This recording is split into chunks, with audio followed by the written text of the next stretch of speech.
প্রশাসন দৃশ্যমান কোন পদক্ষেপ নেয়নি জন্য আজকে আলী হোসেন গণধর্ষণের পদযাত্রার হুমকি দিয়েছে। আসন্ন ডাকসু নির্বাচন উপলক্ষে যেদিন নির্বাচনী তফসিল ঘোষণা হয়েছিল, আমরা বাংলাদেশ জাতীয়তাবাদী ছাত্র দল সবার আগে সরকারকে সেই নির্বাচনী তফসিলকে স্বাগত জানিয়েছি। এই তফসিল ঘোষণার পর আমরা যখন বাংলাদেশ জাতীয়তাবাদী ছাত্র দল প্রেজেন্ট দিয়েছি এবং যেদিন নির্বাচনী প্রচারণা শুরু হয়েছে, আমরা বাংলাদেশ জাতীয়তাবাদী ছাত্র দল অত্যন্ত উৎসাহ উদ্দীপনা নিয়ে সেই প্রচারণায় অংশ নিয়েছি।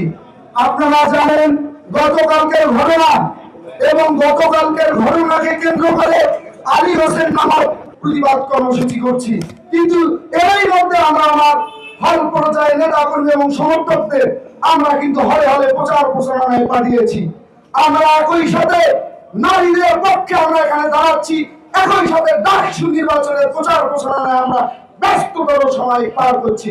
এখানে আমাদের আপনারা দেখে রাখবেন, আমরা আজকে সকাল 10টা থেকে আমার ভাইয়েরা আমার বোনেরা প্রতিটা হলে প্রতিটা ক্যাম্পাসে প্রতিটা পয়েন্টে আমরা যখন এখানে আমরা নারী নিপীড়নকারীর বিরুদ্ধে এখানে দাঁড়িয়েছি, একই সাথে কিছু ভাইয়েরা কিছু বোনেরা বাংলাদেশ জাতীয়তাবাদী ছাত্র দল সমর্থিত প্যানেলের পক্ষে কিন্তু লিফলেট বিতরণ করছে, প্রকৃত সাধারণ শিক্ষার্থীদের কাছে ভোট চাচ্ছে।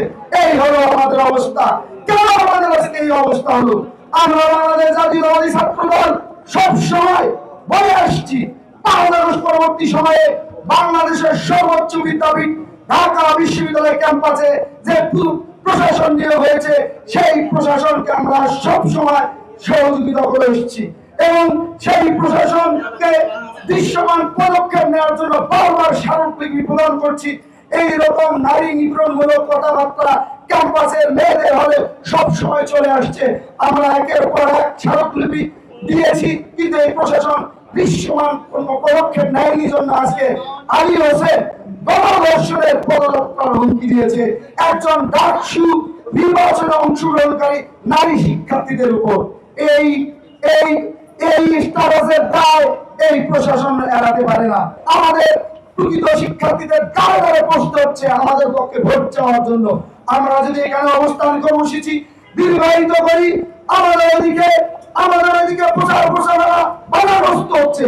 আমাদের এদিক যদি আমরা প্রচার প্রচারণায় ব্যস্ত হয়ে পড়ি, তাহলে আমাদের নারী নিপীড়নকারী নারী নির্যাতনকারীর বিপক্ষে আমরা দাঁড়াতে পারছি না। আমরা কোথায় যাব? এই পরিবেশ এই পরিস্থিতির সৃষ্টি করলো কে? অবশ্যই এই 36 পৃষ্ঠা সম্বলিত ভিসি মাননীয় নিয়াজ আহমেদ খান। তাকে আমরা বারবার বলে আসছি, ছাড়। আমাদের নারী নেত্রীরা আমাদের সচেতন শিক্ষার্থীরা বারবার সাইবার বুলিংয়ের শিকার হচ্ছে। শিক্ষার্থী সংসদ 1 এবং শিক্ষার্থী সংসদ 2 এই গ্রুপগুলোতে নারীদেরকে যেভাবে হেনস্থা করা, যেভাবে সাইবার বুলিং করা, আমরা সেই অভিযোগপত্র বারবার এই প্রশাসনকে দিয়েছি, কিন্তু দৃশ্যমান কোনো পদক্ষেপ গ্রহণ করেনি। ওদের স্বপ্ন পূরণে পাশে থাকতে পেরে আমরা গর্বিত। আমরা কালকে দেখতে পেলাম এই বিশ্ববিদ্যালয় প্রশাসনের সার্বিক নিরাপত্তার দায়িত্বে থাকেন মাননীয় প্রক্টর মহোদয়। তিনি হেঁটে বেড়াচ্ছেন, তার কাজ কি?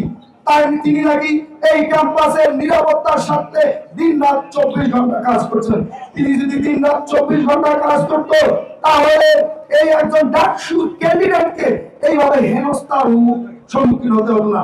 আমরা সন্দেহান তিনি ডাকসু প্যানেলের কেন্দ্রীয় সংসদে একজন প্রতিনিধি, তিনি এভাবে প্রকাশ্যে হুমকি শিকার হচ্ছেন।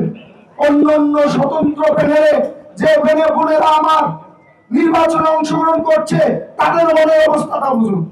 এই রকম পরিবেশ পরিস্থিতি বজায় রেখে কিভাবে একটি প্রকৃত ডাকসু নির্বাচন হবে, আমরা সবাই উদ্বেগ প্রকাশ করছি।